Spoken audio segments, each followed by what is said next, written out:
Skin சாகியா இருக்கு, எனக்கு சின்ன வயசு தான், ஆனா என்னோட ஸ்கின் வந்து ரொம்ப ஓல்டா ஃபீல் ஆகுது அப்படின்னு நினைக்கிறவங்க இந்த ஸ்கின் டைட்டனிங் ஃபேஸ் பேக்கை வீட்டில் ட்ரை பண்ணுங்க. ஆனா ட்ரை பண்றதுக்கு முன்னாடி நான் ஒரு காஷன் சொல்லணும். லெமன் நம்ம இதுல யூஸ் பண்ண போறோம். ஸோ லெமன் யாரோட ஸ்கின்னுக்கு செட் ஆகாதோ ப்ளீஸ் நீங்க இதை அவாய்ட் பண்ணிடுங்க. எப்படி செட் ஆகுது ஆகாததை கண்டுபிடிக்கணும் அப்படின்னா, நீங்க உங்களோட ஸ்கின்ல ஏதாவது ஒரு இடத்துல போட்டு பேட்ச் டெஸ்ட் பண்ணிக்கலாம். அப்படி இல்லைன்னா உங்க காதுக்கு பின்னாடி போட்டு பேட்ச் டெஸ்ட் பண்ணீங்கன்னா அது கரெக்டா இருக்கும். செட் ஆகல, ஏதாவது இரிட்டேஷன் இருக்கு அப்படின்னா இதை நீங்க அவாய்ட் பண்ணிடுங்க.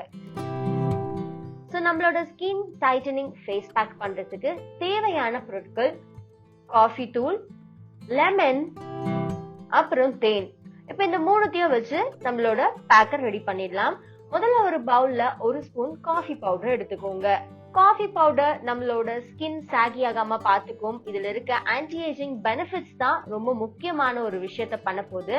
இதுல விட்டமின் B3 இருக்கு. இது ஸ்கின் கேன்சர் வராமையும் பாத்துக்கும். ஸ்கின்ல பிம்பிள்ஸ்னால வர இன்ஃப்ளமேஷன்ஸை குறைக்கும், ஆக்னியை ட்ரீட் பண்ணும், கண்ணை சுத்தி இருக்க டார்க் சர்க்கிள்ஸ், ரிங்கிள்ஸ் இது எல்லாத்தையுமே வந்து சரி பண்ணக்கூடியதுதான் காஃபி. இப்போ இந்த ஜெனரேஷன்ல நம்ம நிறைய காஃபி ரிலேட்டடான ப்ராடக்ட்ஸ் மார்க்கெட்ல விற்கிறதையே பாக்குறோம். சோ நீங்க அப்படி காசு கொடுத்து ட்ரை பண்ணாம இந்த மாதிரியான விஷயங்களை வீட்லயே செஞ்சு ட்ரை பண்ணலாம். இப்போ இதுல கொஞ்சமா லெமன் ஜூஸ் சேர்த்துக்க போறோம். லெமன்ல ஆன்டி ஆக்சிடென்ட் அதிகமா இருக்கு. ஸ்கின்ல எந்த விதமான பிரச்சனை இருந்தாலும் அதை சரி பண்ணும். அதே சமயம் இதுல இருக்க விட்டமின் சி நம்மளோட ஸ்கின்னுக்கு எக்ஸ்ட்ரா க்ளோயிங்க கொடுக்கும். இதுல இருக்க ஆன்டி ஏஜிங் ப்ராப்பர்ட்டி ஸ்கின்னை டைட்டன் பண்ணி உங்களோட ஸ்கின் சாகி ஆகாம பாத்துக்கும். ரொம்ப நாளைக்கு நீங்க எங்க இருக்க இந்த லெமன் உதவி பண்ணும். ஸ்கின்னோட ஹை pH லெவல இது ரெடியூஸ் பண்ணி பேலன்ஸ் பண்ணும். பிம்பிள்ஸ்னால வர இன்ஃப்ளமேஷன்ஸையும் சரி பண்ணும். இப்படி நிறைய ப்ராப்பர்ட்டிஸ் இந்த லெமனுக்கு இருக்கு. அடுத்ததா தேன் சேர்த்துக்க போறோம். தேன்ல வந்து முக்கியமான ஒரு ப்ராப்பர்ட்டி ஆன்டி ஏஜிங் ப்ராப்பர்ட்டிஸ் இருக்கு.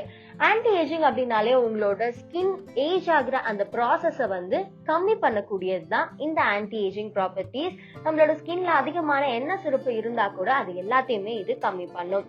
ஆக்னி, பிம்பிள்ஸ் ஏதாவது இருந்தாலும் அதை ஈஸியா வந்து சரி பண்ணக்கூடியதுதான் இந்த தேன். இப்ப எல்லாமே நம்ம ஆட் பண்ணிட்டோம். இதை நல்லா மிக்ஸ் பண்ணிக்கோங்க. ஃபேஸ் பேக் டெக்ஸ்சர்ல இது ரெடி ஆயிடும். இத உங்களோட ஃபேஸ்ல அப்ளை பண்றதுக்கு முன்னாடி நான் சொன்ன மாதிரி ஒரு பேட்ச் டெஸ்ட் பண்ணிக்கோங்க. அது ரொம்பவே அவசியம். அப்ளை பண்ணிட்டு ஒரு 15 மினிட்ஸ்க்கு அப்புறம் நீங்க வாஷ் பண்ணிடலாம். இத வந்து மந்த்லி ஒன்ஸ் பண்ணா போதும். ஏன்னா நம்மளோட ஸ்கின் வந்து ஏதாவது டேமேஜஸ் இருந்துச்சு, இல்ல நம்ம ஃபேஸ் பேக் ஏதாவது போடுறோம் அப்படின்னா அது கூட செட் ஆகி ரியாக்ட் ஆகவே 21 டேஸ் ஆகும். சோ அது வரைக்கும் நீங்க டைம் கொடுத்துட்டு மாசத்துக்கு ஒரு தடவை இதை பண்ணிட்டு வந்தீங்க அப்படின்னா உங்களோட ஸ்கின் வந்து சீக்கிரமாவே எங்காயிடும். சோ மறக்காம இந்த பேக்கை வீட்டை ட்ரை பண்ணி பார்த்துட்டு இன்னும் இந்த மாதிரி நிறைய ஹெல்த் அண்ட் பியூட்டி டிப்ஸ் பத்தி தெரிஞ்சுக்க சமயம் தமிழை சப்ஸ்கிரைப் பண்ணுங்க.